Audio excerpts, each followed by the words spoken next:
أشهد أن لا إله إلا الله وحده لا شريك له وأشهد أن محمدا عبده ورسوله أما بعد فأعوذ بالله من الشيطان الرجيم بسم الله الرحمن الرحيم الحمد لله رب العالمين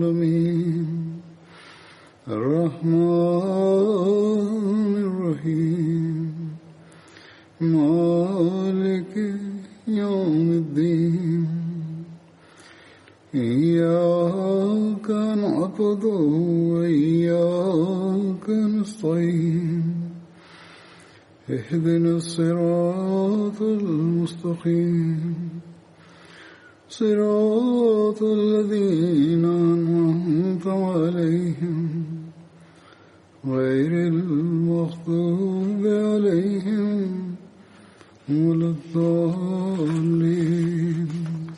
Rahim, Hazreti Halifatul Mesih peti, da Allah bude njegov pomagač, kaže, kao što sam spomenuo u prošloj hudbi, da poslanik sallallahu alejhi ve sellem je dobio naredbu od Allaha dželešanuhu da treba da kazni pleme Benu Kurejza radi njihove izdaje posle bitke Ashab. I onda Benu Kurejza poslije te borbe, oni su htjeli da Hazreti Sad presudi njima. Dok je govorio o ovome, Hazreti Muslim Maud radijallahu anhu je jednom rekao, posle bitke Ashab, nakon 20 dana ta je bitka trajala, muslimani su taman dobili predah, ali su morali da se pobrinu za Benu Kurejza, jer Benu Kurejza oni su prekinuli ugovor koji su potpisali s muslimanima i ovo se nije smjelo propustiti. Časni poslanik sallallahu alejhi ve sellem je sakupio svoju izmorenu armiju i rekao im je da se ne mogu odmoriti još. Prije nego što je sunce zašlo tog dana, oni su trebali da odu do tvrđave od Benu Kurejza. Onda je poslao Alija radijallahu anhu kod Benu Kurejza da ih upita zašto su oni prekinuli ugovor. Kad se Hazreti Ali radijallahu anhu vratio, on je se sreo sa poslanikom sallallahu alejhi ve sellem i sa ashabima koji su putovali prema toj jevrejskoj tvrđavi. Jevreji su vrijeđali poslanika sallallahu alejhi ve sellem, njegove supruge i njegove kćerke, zbog toga što se je bojao da će ovo povrijediti poslanika sallallahu alejhi ve sellem. Hazreti Ali mu je rekao da poslanik sallallahu alejhi ve sellem ne treba da ide, da muslimani se mogu pobrinuti za ovo pleme Jevreja i da bi se on trebao vratiti nazad. Časni poslanik sallallahu alejhi ve sellem je shvatio Alija radijallahu anhu i on je rekao, ti ne želiš da ja čujem njihovo vrijeđanje. Tačno tako rekao je Hazreti Ali radijallahu anhu. Časni poslanik sallallahu alejhi ve sellem je onda rekao, zašto tako misliš, koja je razlika ako oni mene vrijeđaju? Musa alejhi selam je bio njihov poslanik iz njihovog naroda i oni su njega stavili kroz više patnji i vrijeđanja nego što su meni. Časni poslanik sallallahu alejhi ve sellem je onda nastavio svoj put prema njima. Tada su Jevreji počeli da se brane i njihove žene su također se pridružile s njima u ovoj borbi. Neki muslimani su sjedili uza zid te tvrđave i ova jedna Jevrejka je vidjela to i ona je bacila kamen veliki na njih i jedan musliman je tad poginuo. Ova borba se nastavila nekoliko dana i na kraju Jevreji su osjetili da neće se moći boriti dalje i onda njihov poglavica je poslao izaslanika poslaniku sallallahu alejhi ve sellem. Oni su željeli da razgovaraju sa Ebu Lababom radijallahu anhu koji je bio jedan poglavica od Ensarija i oni s njim su htjeli da pregovaraju u vezi mogućeg primirja. Časni poslanik sallallahu alejhi ve sellem je poslao Ebu Lababa kod njih. Oni su ga pitali da li trebaju da spuste svoje oružje i da prihvate presudu od poslanika sallallahu alejhi ve sellem. Ebu Lababa radijallahu anhu je rekao da bi trebali, ali u isto vrijeme on je svojim prstom pokazao kao preko vrata kao da im slijedi smrt. Časni poslanik sallallahu alejhi ve sellem uopšte nije nikome rekao u vezi njegove odluke, ali Ebu Lababa on je bio od mišljenja da zbog njihovog prekršaja koji su radili Jevreji da nikakva druga presuda neće biti osim smrt i nije razmislio pažljivo i on je to pokazao kao svojim prstom preko vrata što je značilo smrt. I Jevreji oni su bili prestrašeni. Oni su onda zbog ovoga oni su rekli Ebu Lababi da neće oni prihvatiti presudu od poslanika sallallahu alejhi ve sellem. Da su prihvatili odluku ili presudu poslanika sallallahu alejhi ve sellem, najveća njihova kazna bi bila da budu protjerani iz Medine. Ali zbog svoje loše sreće oni su odbili presudu poslanika sallallahu alejhi ve sellem.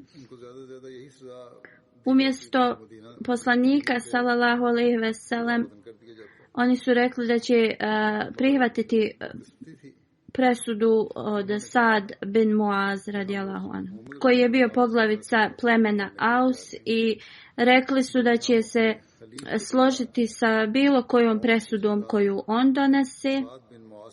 Tada su također neki Jevreji između sebe se raspravljali i rekli su da su oni stvarno učinili prekršaj prema muslimanima, a da su muslimani pokazali da su zaista ispravni i iskreni i da njihova religija je istinita. I ti koji su bili ovakvog mišljenja tad su se pridružili islamu. Amr bin Soda, jedan od jevrejskih poglavica, je rekao svom narodu: vi ste uradili prekršaj prema svojoj vjeri i porekli ste svoje riječi. Jedino što imate izlaz je ili da se pridružite islamu ili da plaćate džiziju. Oni su rekli: niti ćemo se pridružiti islamu, niti ćemo plaćati džiziju, jer smrt je bolja od džizije. Amar je rekao u ovom slučaju da se on s njima ne slaže i on je napustio tu jevrejsku tvrđavu tad.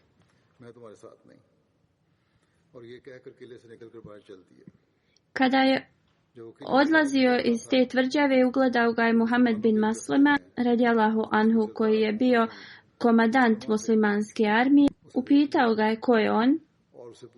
Kada je saznao ko je i šta je, on mu je rekao: idi u miru, i on se je molio za njega glasno na sljedeći način: o Allahu, nemoj mi oduzeti to da mogu da sakrijem pogreške onih ispravnih ljudi. Šta je on ovim želio da kaže jeste da ovaj Jevrej je pokazao neslaganje sa svojim vlastitim ljudima, i moralna dužnost svakog muslimana je bila da oprosti ljudima kao što je on. I puštajući ga da ode slobodno, on je uradio dobru stvar i molio se da mu Allah podari da uvijek može raditi ovakve ovakva djela. Kad je poslanik sallallahu alejhi ve sellem saznao šta je Muhammed bin Maslama uradio, on nije ništa rekao protiv ovoga. Nasuprotno, on se složio s ovim i pohvalio ga je u vezi ovoga. Naravno, ovo je bio mali primjer jer je bilo samo nekoliko osoba koje se nisu složili sa svojim plemenom i oni su savjetovali svoje pleme da trebaju da potpišu ugovor s muslimanima. Kako god, većina Benu Kurejza plemena su ostali nepokolebljivi i nastavili su kako su oni htjeli. I oni su u većini kao ljudi, oni su odbili da poslanik sallallahu alejhi ve sellem im dodijeli presudu u vezi ovoga i pitali su da Sad bin Muaz im donese presudu. Nisu željeli da poslanik sallallahu alejhi ve sellem to uradi i oni su insistirali i rekli da će jedino da se slože sa presudom od Sad bin Muaz. Časni poslanik sallallahu alejhi ve sellem je prihvatio njihov zahtjev i rekao je Sadu bin Muazu, koji je tada ležao, bio je ranjen, rekao mu je da dođe i da presudu Jevrejima za prekršaj ovog ugovora. Čim je poslanik sallallahu alejhi ve sellem ovo najavio, ljudi iz plemena Aus koji su bili prijateljsko pleme Benu Kurejza dugo godina, oni su otišli brzo kod Sada i oni su počeli da ga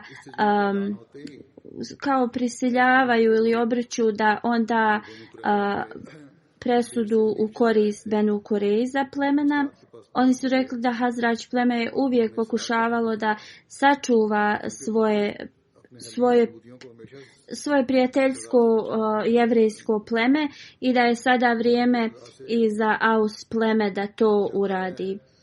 U ovakvom ranjenom stanju Sad je otišao kod Benu Kurejza i ljudi iz njegovog plemena su trčali pored njega sa oba dvije strane i govorili da on ne kazni Benu Kurejza pleme. Jedino što im je Sad radijallahu anhu rekao da osoba koja donosi presudu mora da bude ispravan i mora da presudi sa potpunom jednakosti i ispravnosti i rekao je da će da presudi kad sve uzme pod smatranje.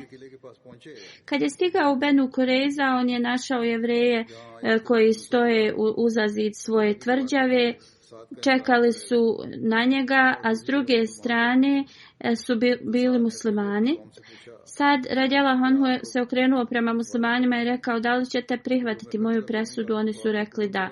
Onda se okrenuo prema Jevrejima i rekao da li ćete prihvatiti moju presudu, oni su rekli da. I onda sa velikom skrušenošću gledajući ispred sebe okrenuo se prema grupi ljudi gdje je poslanik sallallahu alejhi ve sellem se također nalazio i pitao je da li će i ova grupa da prihvati moju presudu. I on je imao toliko poštovanje prema poslaniku sallallahu alejhi ve sellem da nije htio direktno ni da gleda ni da postavi ovo pitanje poslaniku sallallahu alejhi ve sellem. Ali kako god, zato što je bio postavljen kao onaj koji donosi presudu, onda je morao da postavi ovo pitanje. I onda gledajući ispred sebe, on je pitao ovo pitanje poslanika sallallahu alejhi ve sellem i kada je poslanik sallallahu alejhi ve sellem čuo ovo pitanje, on je također rekao da. Kad su se svi složili da će prihvatiti presudu od Hazreti Sada, onda je donio presudu, ali je donio prema zavjetima Biblije, u kojoj stoji kada dođete u grad da ga osvojite, onda najavite im. Ako prihvate mir, onda ih ostavite u miru. I svi ti koji su u tom gradu, oni će biti pod vašom vlasti i oni će da vam budu sluge. Ali ako oni ne žele mir sa vama i ako idu protiv vas, onda ga osvojite, a kada vam ga Bog podari u vaše ruke, podari pobjedu nad njima, onda pogubite svakog njihovog muškarca sa mačem, a žene i djecu i životinje i sve što se nalazi u tom gradu, uzmite to sebi i jedite ratni plijen koji ste dobili od svojih neprijatelja, koji vam Gospodar je to podario, i ovako trebate da se ponašate prema svim gradovima koje vam Gospodar veliki da. I ne ostavljajte ništa živim, ono što diše, i potpuno ih uništite. I onda u Bibliji nabraja se razni narod taj i kaže još da vas ne bi podučili svim tim nekim nedjelima koji su oni uradili prema svom Bogu, i nemojte da griješite prema svom Gospodaru. Ja se izvinjavam, malo je teško Bibliju prevoditi, ali ovo su riječi koje su stajale u Bibliji i ovo su riječi koje je pročitao Hazreti Sad tad na tom skupu. Prema učenju Biblije da su Jevreji pobjedili i da je poslanik sallallahu alejhi ve sellem izgubio, svi muslimani, žene, djeca bi bili pogubljeni, i znamo kroz historiju da je ovo bilo namjera od Jevreja da ubiju sve muškarce, žene i djecu muslimansku. Najmanje što bi oni uradili, Jevreji, da su pobjedili, oni bi bar pobili muškarce, a učinili bi zarobljenicima žene i njihovu djecu i uzeli bi svu muslimansku imovinu. I ovo je zavjet u Deuteronomiji u Bibliji. Hazreti Sad je bio prijatelj od Benu Kurejza i godinama njegovo pleme je bilo prijateljsko pleme ovog plemena. Kada je vidio da su Jevreji odbili da prihvate presudu časnog poslanika sallallahu alejhi ve sellem prema islamskom šerijetu, koji je u svakom slučaju, taj šerijet islamski bi zaštitio njihov život, on je onda donio presudu prema jevrejskom zakonu koji je poslanik Musa a.s. donio njima. I ova presuda uopće ne bi se trebala da prisuje poslaniku sallallahu alejhi ve sellem ili muslimanima. Već je ovo zakon Musa a.s. koji je on donio i jevrejskog naroda, koji se ponašao na ovakav način sa mnogim nacijama i narodima, stoljećima znači. Oni su odbili presudu poslanika sallallahu alejhi ve sellem, koja je bila, ta presuda je bila puna milosti prema njima, ali umjesto da to prihvate, oni su tražili presudu od Hazreti Sada radijallahu anhu. I on je odlučio da ih kazni prema zakonu poslanika Musa alejselama. Hazreti Musa Maud radijallahu anhu dalje govori, a kršćani i do dan danas, on kaže, nastavljaju i da optužuju u vezi ovoga poslanika sallallahu alejhi ve sellem i islam, i da je on kao kriv za ovakvu presudu. I on kaže, da li oni ikada razmišljaju zašto poslanik sallallahu alejhi ve sellem nije pokazao okrutnost nikada na drugim mjestima osim tu. Postoji mnogo događaja gdje su neprijatelji poslanika sallallahu alejhi ve sellem došli i tražili milost i on im je nikada nije uskratio. Jedino tada su neprijatelji odbili odluku poslanika sallallahu alejhi ve sellem i tražili su da im presudi neko drugi. Ova osoba je prije nego što je presudio pitao poslanika sallallahu alejhi ve sellem da li će da on se složi sa njegovom presudom. Kao što vidimo iz historije da se poslanik sallallahu alejhi ve sellem tad složio s tim. Poslije toga Hazreti Sad je donio tu presudu i ponovo je pročitao zakon Musa alejhi salama kojeg oni tvrdili da slijede. I znači jedina okrutnost ako se dogodila to je bilo prema Jevreji sami prema sebi. Zato što su odbili da prihvate presudu poslanika sallallahu alejhi ve sellem. I znači ako ikoga trebaju da krive, onda to treba da krive poslanika Musa alejhi salama koji je donio ovaj zakon i kojeg oni slijede.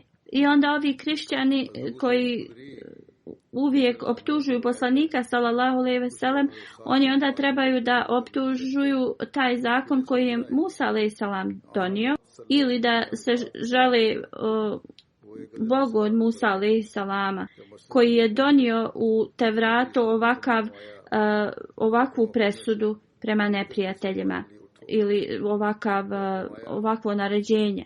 Kad se borba na Ahzab završila, poslanik sallallahu alejhi ve sellem je rekao da od tog dana pa nadalje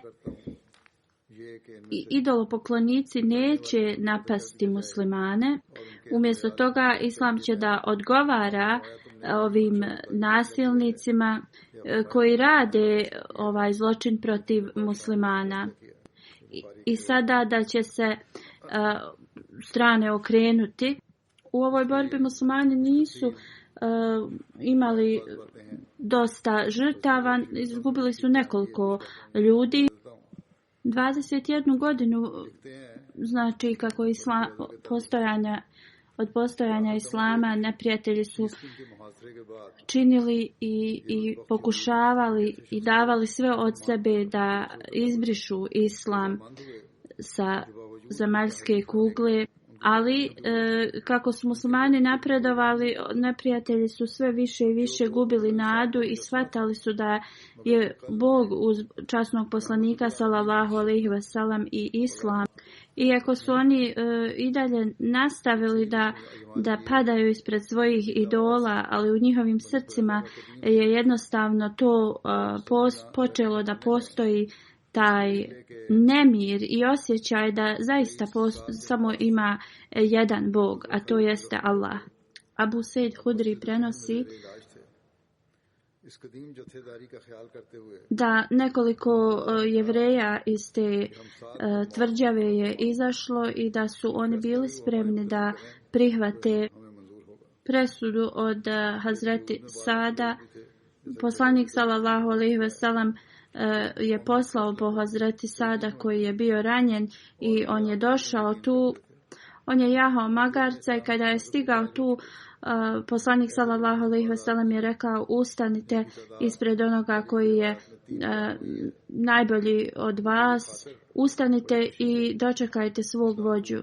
I onda je poslanik sallallahu alejhi ve sellem rekao: o Sad, ovi ljudi žele da čuju tvoju presudu. Hazreti Sad je odgovorio: moja presuda je za njih, oni koji su uzeli oružje protiv vas, da je njihova kazna smrt, a njihove žene i porodice da budu zarobljenici. Poslanik sallallahu alejhi ve sellem je rekao: ti si donio svoju odluku prema Božijem naređenju, ili je rekao: dao si svoju presudu na način na koji kralj donosi. Ovaj hadis se prenosi u Sahih Buhariju. Dalje detalji u vezi ovoga su spomenuti od Hazreti Mirza Bashir Ahmed Saheb. koje neke od njih ću da spomenem sada. U vezi Benu Kurejza on piše: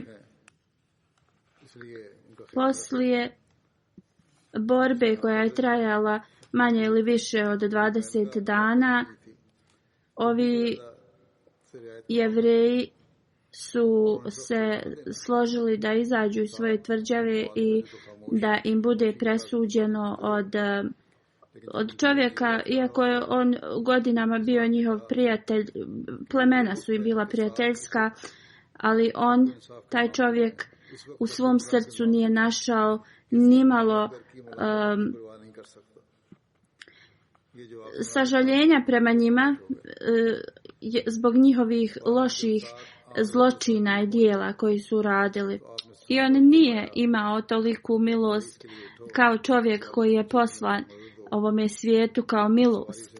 Detalji slijede da je Aus pleme bilo dugogodišnje prijateljsko pleme u Medini i Sad bin Muaz je bio poglavica tog plemena. On je bio ranjen u borbi kod rova i on je bio liječio se u verandi ispred džamije u Medini. Zbog tog prijateljstva dugogodišnjeg Jevreji su rekli: mi želimo da Sad bin Muaz donese odluku i šta god on kao odluči, mi ćemo prihvatiti. Kako god, kao što sam spomenuo, neki od Jevreja nisu se složili sa ovim prijedlogom i oni su smatrali svoje ljude da su kriminalci i jednostavno u njihovim srcima se usadila ta misao i jednostavno oni su shvatili su istinitost islama i prema historiji oni su rado tad prihvatili islam i postali su sluge časnog poslanika sallallahu alejhi ve sellem. A također i osoba koja nije prešao na islam, ali on je bio toliko postiđen ovom izdajom svog naroda da je jednostavno napustio Medinu. I on je rekao da moj narod je izdao Muhameda sallallahu alejhi ve sellem i ne želim da budem dio ovoga. Kako god ostatak ovog naroda, oni su ostali, jednostavno nisu mijenjali svoje mišljenje. I kao što sam spomenuo ranije, poslanik sallallahu alejhi ve sellem je prihvatio njihov zahtjev i poslao je nekoliko ashaba Ensarija da pozovu Sada radijallahu anhu. Sad je stigao, a u toku tog putovanja iz Medine neki ljudi iz njegovog plemena su non stop mu govorili: mi smo prijatelji od Benu Kurejza, kao što su Hazrač pleme od Benu Kanka bili, i oni su uvijek zaštićivali te Jevreje i tražili su da se i on ponaša prema Benu Kurejza sa jednostavno ne strogo. Prvo je Sad bin Muaz šutio i slušao šta oni imaju da kažu. Onda je rekao: ovo je vrijeme kada Sad neće nikome prešutjeti ili kao neće se otići na stranu nepravde. I kad su ovo ti ljudi čuli, onda su se ušutjeli. I kada je došao blizu, onda je poslanik sallallahu alejhi ve sellem rekao narodu tom: ustanite svom poglavici i pomozite mu da siđe sa magarca. Kada je prišao poslaniku sallallahu alejhi ve sellem, poslanik sallallahu alejhi ve sellem je rekao: Sad, ovi Benu Kurejza ljudi su prihvatili da ti budeš njihov sudija i oni su se složili da sa tvojom odlukom što god ti im doneseš. Onda je Sad pogledao u svoj narod iz plemena Aus i rekao: da li vi uzimate svog gospodara kao svjedoka da ćete prihvatiti ono što ja donesem odluku prema ovom narodu iz Benu Kurejza? Oni su rekli: da, obećavamo. I ovo sam već spomenuo. Onda se okrenuo prema strani gdje je poslanik sallallahu alejhi ve sellem sjedio i rekao je da li ovaj časni čovjek također prihvata moju odluku. Poslanik sallallahu alejhi ve sellem rekao da, ja obećavam. I kada su se svi složili, onda je on donio svoju odluku i rekao je ovi ljudi koji su se borili protiv muslimana, njima je dodijeljena smrtna kazna, a njihove žene i djeca će biti zarobljenici, a njihovo bogatstvo će biti podijeljeno muslimanima. Kad je poslanik sallallahu alejhi ve sellem čuo ovu odluku, rekao je ova tvoja odluka je od Božje određenje koje se ne smije promijeniti ni poreći. Značenje ovih riječi jeste da se ovo desilo pod takvim uslovima da Božja moć se toliko vidjela da je tu prisutna, znači i sve to što se odigralo, to je bilo prema Allahovom određenju. I zbog ovog razloga poslanikova milost koju je on uvijek pružao svima, nije mogao to da pruži i njima.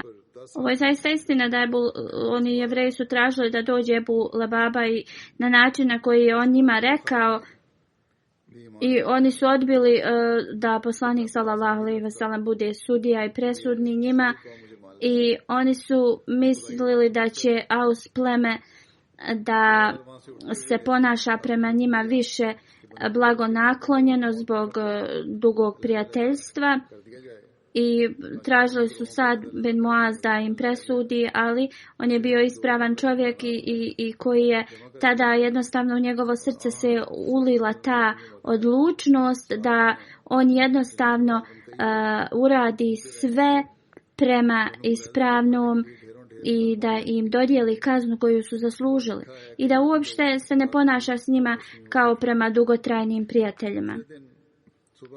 Šta više, prije nego što je rekao ovu odluku, on je također tražio obećanje od poslanika sallallahu alejhi ve sellem da neće promijeniti njegovu presudu. I ovo nije slučajnost, ove sve stvari koje su se odigrale. Zaista ovo je bila Božja volja koja je izvršena. I ova odluka je odluka uzvišenog Allaha, a ne odluka, a ne od Hazreti Sada radijallahu anhu. Hazreti Mirza Bashir Ahmed sahib dalje piše da izgleda zbog njihovih prekršaja, zbog raznih stvari koje su oni pokušavali prema muslimanima, ovo pleme Benu Kurejza, da jednostavno uzvišeni Allah je već njima bio donio tu kaznu i da ti zločinci budu otklonjeni sa ove zemlje. I ovo je sve Božja volja, ali uzvišeni Allah nije želio da ovu odluku donosi njegov poslanik. I kompletno je držao poslanika sallallahu alejhi ve sellem po strani i učinio je da Sad bin Muaz bude taj koji će da presudi ovu kaznu. I na način na koji se ovo sve odigralo, poslanik sallallahu alejhi ve sellem nije mogao da bilo šta promijeni. Zbog toga što je on obećao da će se u potpunosti pridržati Sadove odluke.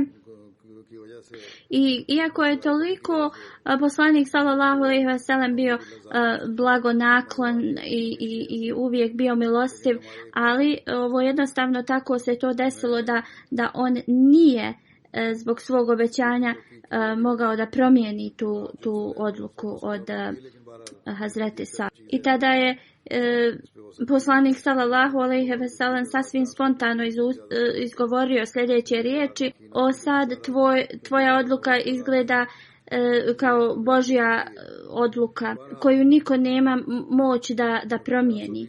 Kad je ovo izgovorio, poslanik sallallahu alejhi ve sellem je ustao i vratio se u grad. Bio je previše tužan zato što se nadao da će ova nacija da prihvati islam, ali tada oni su izgubili tu mogućnost i bili su kažnjeni od uzvišenog Allaha za svoje zločine. Tada je poslanik sallallahu alejhi ve sellem rekao da je samo njihovih 10 ljudi koji su bili značajniji u njihovom plemenu, prihvatilo me, onda bi imao nadu da će svi to da urade. I oni bi bili sačuvani od ove Božje kazne. Kada je poslanik sallallahu alejhi ve sellem napustao to mjesto, rekao je da se muškarci i žene razdvoje i posebno da se dovedu u Medinu. Ashabi su tada donijeli dosta, iako su i oni sami bili gladni, ali su donijeli dosta voća tom jevrejskom narodu i zapisano je da su tu noć proveli jedući voće. Sljedeće jutro Sadova odluka, presuda je trebala da bude izvršena. Poslanik sallallahu alejhi ve sellem je postavio nekoliko spretnih ljudi koji su to mogli da izvrše i bio je u blizini. Iz razloga on je bio blizu, ako se to ne bude izvršavalo na propisan način, da im može dati upute. A drugi razlog je bio da jednostavno ako iko bude molio za oprost i za milost, da je on tu. Iako odluka od Hazreti Sada se nije mogla mijenjati, ali pošto je on bio poslanik sallallahu alejhi ve sellem i najglavniji u Medini, poslanik sallallahu alejhi ve sellem je imao pravo da sasluša osobe koje su željele da traže oprost ili milost kao pojedincima. Poslanik sallallahu alejhi ve sellem je naredio kada se ovi zločinci budu kazna njihova izvršavala, da ne budu u grupama, da se to radi jedan po jedan i da ostali koji čekaju na presudu ne smiju biti blizu tu. I svaki kriminalac je došao doveden posebno i onda je njegova kazna bila izvršena. Što se tiče ovog plemena Benu Kureiza, razni historičari nemuslimani su pripisali razne optužbe poslaniku sallallahu alejhi ve sellem u vezi ovoga na vrlo loš način, zbog toga što je možda malo manje ili više od 400 tih Jevreja iz tog plemena bilo presuđeno na smrtnu kaznu i oni su tu predstavili poslanika sallallahu alejhi ve sellem neuzbila kao da je on osoba koja je bila žedna tužje krvi, kao da jedan od naših istraživača ili naučnjaka je sabrao broj da je otprilike 15 ili 16 ljudi tad bilo pogubljeno, ali u svakom slučaju Halifat al-Mesih kaže da se treba još da istraži i da se donese tačnija, ispravnija odluka. Postoje razni brojevi u vezi broja tih ljudi koji su dobili smrtnu kaznu na taj dan. Neki govore da je bilo 100, neki 400, neki i do 1000. U svakom slučaju ne postoji tačan broj i treba se više istražiti u vezi ovoga. Iako mi prihvatimo da je bilo 400 ljudi koji su dobili smrtnu kaznu, ovo je uopšte ne može da bude pripisana optužba islamu ili poslaniku sallallahu alejhi ve sellem i čak i ovi historičari sa zapada jednostavno nemaju jake dokaze u vezi ovih svojih optužbi. Hazreti Mirza Bashir Ahmed kaže odgovor na ove optužbe prvo da kazna koju je izgovorio Hazreti Saad radijallahu anhu, to nije njegova bila odluka, nije bila odluka poslanika sallallahu alejhi ve sellem. Prvo, kad se dokaže da poslanik sallallahu alejhi ve sellem nije bio ta osoba koja je izrekla ovu kaznu, onda kako možemo ikakve optužbe njemu pripisivati? Drugo, ovo nije bila neispravna kazna. A treće, to obećanje koje je prije izricanja kazne Hazreti Sad uzeo od svih prisutnih, onda to jednostavno uklanja bilo kakvo miješanje poslanika sallallahu alejhi ve sellem u odluku zbog njegovog obećanja. Četvrto, ovo su sami ovi kriminalci, ovi zločini, oni su sami prihvatili ovu kaznu. U svakom slučaju ovo je nešto što poslanik sallallahu alejhi ve sellem nije trebao da se miješa u ovu odluku. Kada je Sad radijallahu anhu donio svoju odluku, poslanik sallallahu alejhi ve sellem, jedina uloga u ovome je bila da se ovo izvrši na način na koji je određen, na koji treba da bude izvršeno. I kao što smo već spomenuli na koji način je poslanik sallallahu alejhi ve sellem rekao da se izvrši ova kazna, možemo da kažemo da je na najmilostiviji način ovakva kazna izvršena. Da ono specifično kažemo u vezi ovoga jeste da prije kazne, dok su čekali na izvršavanje kazne, oni su imali smještaj, imali su hranu, na najbolji način su bili gledani. I kada je kazna im bila presuđena, onda poslanik sallallahu alejhi ve sellem se pobrinuo da izvršavanje te kazne bude na kako možemo reći, bolji način. Ne samo da bi poslanik sallallahu alejhi ve sellem sačuvao život tih ljudi, ali bi odmah naredio da se njihove supruge, djeca i imovina vrati. Kakav bolji primjer prema kriminalcima može se naći od ovoga. I zbog ovog razloga historičar Magolijes, koji uopšte nije prijatelj islama, on je prihvatio da ova odluka od Hazreti Sada je bila jednostavno prema situaciji, prema tim uslovima i da nije imao drugu opciju. Gospodin Magolijes piše, on govori da Muhammed da je samo protjerao Jevreje iz Medine, ne bi bilo sigurno za muslimane, a da im se omogući da ostanu u Medini, to bi bilo još više opasnije i zbog toga morali su da umru. I onda možemo da vidimo da odluka od Sada je bila prema ispravnom postupanju i zbog toga što Jevreji nisu ga izabrali za svog sudiju, onda oni također se ustručavali da pitaju za milost od njega. Mnogi su se ustručavali, osim nekoliko njih. I dok nisu pitali za milost, poslanik sallallahu alejhi ve sellem nije im mogao sam da dodijeli milost. Razlog za to je bilo ako osoba ili kriminalac ne pokaže kajanje i to, onda da im se samo onako oprosti, bilo bi vrlo opasno i ne bi bilo uopšte dobro ni za koga. Onda je također u njihovom sporazumu sa Jevrejima jedno od pravila je bilo, ako se treba Jevrejima nešto da im se presudi, onda ide prema njihovom šerijetu i historija nam pokazuje da prema ovom ugovoru poslanik sallallahu alejhi ve sellem kad bi im god donosio neke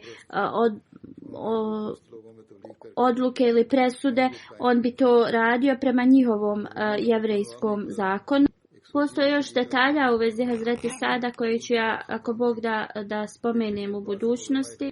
Sada ću da govorim o nekim članovima koji su nedavno preminuli i poslije džume ću im klanjati dženazu u odsustvu. Prva dženaza je od cijenjene Hadžija Rukeje Halid Sahiba, koja je služila kao sadar ležna Imajla u Gani. Preminula je 30. juna u 65. godini. Zaista smo Allahovi, njemu se vraćamo. Ona je bolovala od raka i bila se izliječila, ali u maju ove godine joj se zdravlje pogoršalo. Boravila je u bolnici kratko vrijeme i preminula je 30. juna. Rođena je u aprilu 1955. godine. Ona je rođena u Ahmedi porodici. El Hadži Ibrahim Sahib je bio njen otac, imam u tom selu, i tu su mnoštvo ljudi je bilo idolopoklonici. On im je propovijedao vjeru i uspostavio Ahmedijat tu. Ona je provela svoje djetinjstvo u tom selu.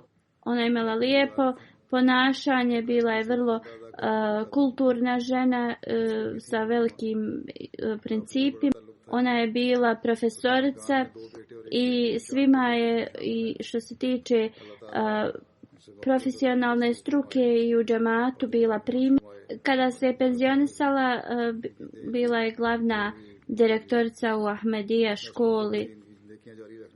Imala je veliki žar za školovanjem i za dječjim obrazovanjem. Ona je plaćala stipendije mnogim studentima i također bi učila djecu u svojoj kući. 2017. je bila postavljena kao Sadr Ležna Imajla i nekoliko godina je služila. Ovoj dužnosti je izvršavala na odličan način. Iako je bila bolesna, ona je uvijek služila džemat i do smrti je bila Sadr Ležna Imajla u Gani i organizovala razne programe. Iako sad zbog covida ona je nastavila preko interneta da daje tarbijat časove i da se bavi džematskim poslom. Bila je regularna u namazima i da radi dobra djela. Klanjala je tahadžud i davala sadaku redovno. Bila je musija. Imala je vrlo jaku vezu s hilafetom. Ostavlja iza sebe 2 sina, 1 kćerku i 4 unučadi. Da je uzvišeni Allah podari oprost i milost i uzdigne njen status na ahiretu. I da odobri i pomogne njenom potomstvu da rade dobra djela kao ona. Druga dženaza je od cijenjene Safija Begum sahiba, supruga od cijenjenog Mubarek Ahmed sahib, koji je bio misionar i koji je služio u Africi, u Velikoj Britaniji i u Americi. Preminula je 27. juna u 93. godini života. Zaista smo Allahovi, njemu se vraćamo. Rođena je u oktobru 1926. godine. Bila je unuka od Hazreti Kazije Abdurrahim sahib. On je bio ashab poslanik obećanog Mesija alejhi salama. Posjedovala je razne dobre kvalitete. Bila je pobožna. Veliku ljubav prema hilafetu je imala i to se je moglo očigledno da vidi. Ovo je prenijela ne samo na svoju djecu, nego i na unučad. I na ovakav način je mogla da sačuva ovu vezu u porodici s hilafetom. Ona je bila musija. Brak sa šejk Muhammed sahib je bio drugi njen brak, u kojem je imala 1 kćerku. Ona je imala djecu iz prvog braka. Nasir Ahmed Bati sahib je bio njen prvi muž. Njen muž je služio u raznim zemljama i ona je sa velikom pobožnošću također provodila svoje vrijeme i za sebe ostavlja svoju kćerku i također iz prvog braka 2 kćerke i 3 sina. Fehim Ahmed Bati sahib, jedan od njenih sinova, je služio ovdje u privatnom sekretar uredu. Jedan unuk joj je misionar i ovdje je u Velikoj Britaniji. Jedan unuk je dao svoj život da služi islam. On je profesor i služi u Africi. Još jedan unuk koji kad je završio svoje školovanje, onda je dao svoj život također u službu vjere i radi u Review of Religion. Nabil Bati je njen unuk koji se razbolio prije 2 godine. Ona se molila mnogo i uzvišeni Allah joj je informisao da će se on izliječiti. Hvala uzvišenom Allahu, on jeste ozdravio, ali zbog tog lošeg njegovog zdravlja i sad ponekad ima neke komplikacije. Da uzvišeni Allah ga u potpunosti izliječi i usliša njene dove za njega koje je uputila. I on je također dao svoj život u službu vjere, da ga Allah učini korisnim slugom džemata i njegovo potomstvo također.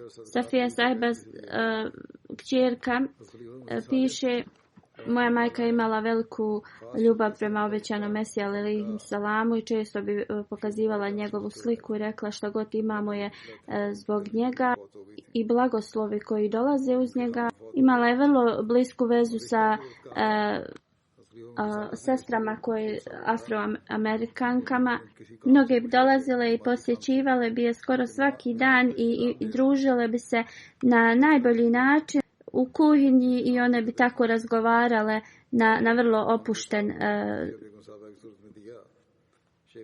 i prisan način, kao da su iz iste porodice. Njena starija kćerka također piše, bila je vrlo brižljiva osoba i brinula se za svakoga i nešto bi učinila da bi pomogla druge sebi, na primjer bi uskratila stvari da bi pomogla druge ljude. Ona je u naša srca ulila tu ljubav prema hilafetu i uvijek bi nas savjetovala da pišemo pisma i često bi ponavljala dove obećanog Mesije. Hazreti Halifatul Mesih treći je predvodio njeno šerijatsko vjenčanje. Njen muž je bio misionar i njegova prva supruga je preminula i također i njen muž je prvi preminuo. Hazreti Halifatul Mesih treći je rekao zato što neki je posao za džemat uradio i kao dobit ćeš nagradu. Šejh Saib je uvijek ocijenio ovu nagradu od Halifatul Mesih trećeg jer to je bila njegova supruga.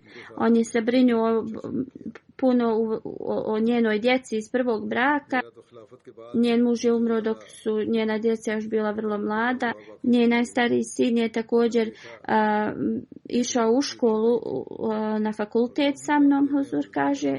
I vidio sam da šejh Saib se brinuo puno za ovu njenu djecu i ispunio svoje dužnosti. Slično ona je ispunjavala svoje dužnosti i također pomagala svog muža u službi njegovoj kao imam. Huzur kaže, vrlo su nekolike supruge od misionara koje ispunjavaju dužnosti na način na koji je ona to radila. Ona je na najbolji način služila sve goste i nikada se nije žalila ni zbog čega i uvijek se molila za članove džemata i ponašala se prema šejh Saibu i njegovoj porodici vrlo dobro. Huzur kaže, ja sam ju upoznao poslije kada sam postao halifa i vidio sam u njenom ponašanju da ima ogromnu ljubav prema hilafetu. Što se rijetko način na koji ona imala tu vezu i ljubav prema hilafetu rijetko se viđa. Da uzvišeni Allah uzdigne njen status i njeno potomstvo, da nastavi raditi njena dobra djela i ima veliku vezu s hilafetom. Treća džanaza je od cijenjenog Ali Ahmed Saheb. On je služio kao mualim od Vakfe Džadid, ali sad je penzionisan bio. Preminuo je 18. juna u 86. godini. Zaista smo Allahovi, njemu se vraćamo. Njegov otac je bio ashab obećanog Mesija alejhi salama 1903. kad je obećani Mesija putovao u Džehlem i njen otac je putovao iz svog sela 10 milja da bi uzeo bejat u ruci obećanog Mesija alejhi salama. 1965. je dao vakf i otprilike do 2008. oko 41 godinu je služio u raznim odborima u džematu. Podučio je Kur'an stotinama ljudi, što je uključivalo muškarce, žene, djecu i propovijedanjem vjere mnogi ljudi su ušli. Bio je musi, ostavlja iza sebe suprugu, 2 kćerke i 3 sina. Jedan od njegovih sinova je misionar koji služi zadnjih 7 godina u Gani, u džamiji Ahmedija Gana. Zbog trenutne situacije nije mogao prisustvovati džanazi svog oca. Mukfur Ahmed Saib piše da u vezi njega da je bio iskreni primjer svim onim ljudima koji su dali svoj život u službu islama. Uvijek je vrlo malo govorio, uvijek je gledao predase i ne bi se miješao u stvari drugih ljudi. Pobožan, uvijek se ponašao s ljubavlju prema drugima. Veliku vezu je imao i poslušnost prema hilafetu. Djeca koja su bila njegovi studenti sad su odrasli, ali ta ljubav njegova prema njima je do dan danas ostala u njihovim srcima. da uzvišeni Allah uzdigne njegov status na ahiretu i pomogne njegovom potomstvu da nastavi da radi dobra djela. Sljedeća dženaza je od Rafika bibi Sahiba, supruga od Rashid Ahmed Sahib. Preminula je 22. maja. Zaista smo Allahovi, njemu se vraćamo. Ahmedijat je došao u njenu porodicu preko njenog djeda koji je bio ashab obećanog Mesija alejhi salama. Njen sin piše, od kako se mogu sjetiti, uvijek sam je vidio da je pobožna i da je klanja svoje namaze i redovno postila. Znala je mnogo Kur'ana na pamet i svako jutro bi učila naglas da svi ukućani mogu da slušaju njeno učenje Kur'ana.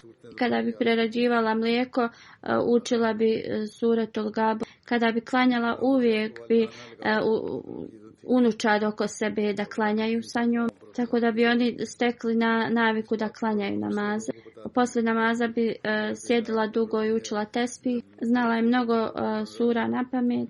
Imala je veliku ljubav prema hilafetu i uvijek je vjerovala u primanje dova od halife kad se moli za nas. Uvijek bi ponosno govorila da jedan od njenih sinova je misionar. I još jedan unuk je student u džamiji i još jedan unuk je misionar. Često bi govorila da je blagoslov uzvišenog Allaha koji je proširio njeno potomstvo širom svijeta.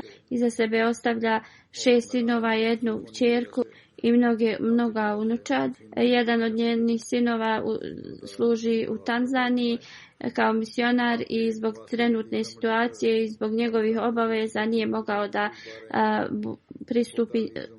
prisustvuje njenoj dženazi, da mu Allah podari sabor. Jedan od njenih unuka služi kao misionar u Pakistanu, a jedan unuk je pohađa 6. godinu džamija Ahmedije u Gani. Da uzvišeni Allah podari milost i uzdigne njen status na ahiretu i da njena potomstvo nastavi da radi njena dobra djela. Uzor kaže, ja ću također da klanjam dženazu u osustvu osobama koje sam ranije spominjao, ali zbog trenutne situacije nisam i mogao da klanjam dženazu, a to jeste Nasir Sejid Sahib, Ghulam Mustafa Sahib, dr. Nakiruddin Sahib iz Islamabada i Zulfikar Sahib, misionar iz Indonezije. Da im uzvišeni Allah podari njegovu oprost i milost.